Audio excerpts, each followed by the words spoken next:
2019 മുതൽ അയ്യപ്പനെ വിഴുങ്ങാത്ത ഭാഗ്യം. ഇനിയിപ്പോൾ പിണറായി മൂന്നാം തവണ അധികാരത്തിൽ വരണമെന്നാണ് പറഞ്ഞത്. മൂന്നാം തവണ പിണറായി അധികാരത്തിൽ വന്നാൽ സ്വാമി എന്ന് നമ്മൾ വിളിച്ചാൽ അയ്യപ്പൻ പിണറായിൻ്റെ വയറ്റുന്ന വിളി വെക്കുക. കാരണം ഇനിയിപ്പോൾ അയ്യപ്പനെ മാത്രമേ വിഴുങ്ങാൻ ബാക്കിയുള്ളൂ. ബാക്കി സർവ്വതും വിഴുങ്ങി. സ്വർണം വിഴുങ്ങി. ഗോപുരം പോലെ ഇറക്കി കൊണ്ടുപോയി. ഗോപുരത്തിലെ സ്വർണം പോലും. എന്നിട്ട് സ്വർണം ഉരുക്കി മാറ്റി. എന്നിട്ട് ചെമ്പെടുത്ത് അതിലൊരു കോട്ട് സ്വർണം പൂശി. ഇത് സ്വർണം പൊതിഞ്ഞ സ്വർണ്ണമാണ് അഴിച്ചെടുത്ത് ഇതൊക്കെ നടത്തിയത്. എന്നിട്ട് ഒരു നാണവും കൂടെ എന്തായാലും മുഖ്യമന്ത്രി പറയുകയാണ് അയ്യപ്പ സംഗമത്തിൽ വിജയിച്ചതിൻ്റെ ഗൂഢാലോചനയാണ്.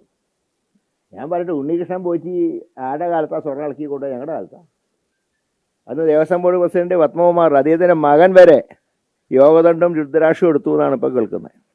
ശബരിമലയിൽ യുവതീ പ്രവേശനത്തിൻ്റെ അന്ന് മുതൽ ആചാര ലംഘനം ആരംഭിച്ചു. അതിൻ്റെ തുടർച്ചയാണ് ഇപ്പോൾ നടക്കുന്നത്. ഇത് വളരെ ഗൗരവമാണ്. ഇതിനെക്കുറിച്ച് ഇപ്പോൾ ഹൈക്കോടതിയാണ് പറയുന്നത്. ഇപ്പോൾ UDF അല്ല പറയുന്നത്. ഇപ്പോൾ ഞാൻ ചോദിക്കട്ടെ, ഹൈക്കോടതിയാണോ സർക്കാരിനെതിരെ ഗൂഢാലോചന നടത്തുന്നത്? സ്പോൺസറുടെ കയ്യിൽ നിന്ന് പണം വാങ്ങിച്ചവരാര്? ഇതാണിപ്പോൾ സമൂഹം ചോദിക്കുന്ന ചോദ്യം. ദേവസ്വം ബോർഡ് പ്രസിഡൻ്റാണോ മന്ത്രിയാണോ എന്നുള്ളതിനെക്കുറിച്ചൊക്കെയാണ്. ഇനിയിപ്പോൾ അന്വേഷണം ഇടം കൊണ്ട് അവസാനിക്കില്ല. ഹൈക്കോടതിയുടെ നിരന്തര ഇടപെടൽ ഉണ്ടാവുമെന്നാണ് ഞങ്ങൾ പ്രതീക്ഷിക്കുന്നത്. ഞങ്ങളിപ്പോഴും പറയുന്നു, ഹൈക്കോടതിയുടെ സാന്നിധ്യത്തിൽ CBI അന്വേഷിക്കണം. എന്നാൽ CBIക്ക് സ്വതന്ത്ര അന്വേഷണം അല്ല. ഹൈക്കോടതിയുടെ നിയന്ത്രണം പൂർണ്ണമായിട്ടുണ്ടാവണം.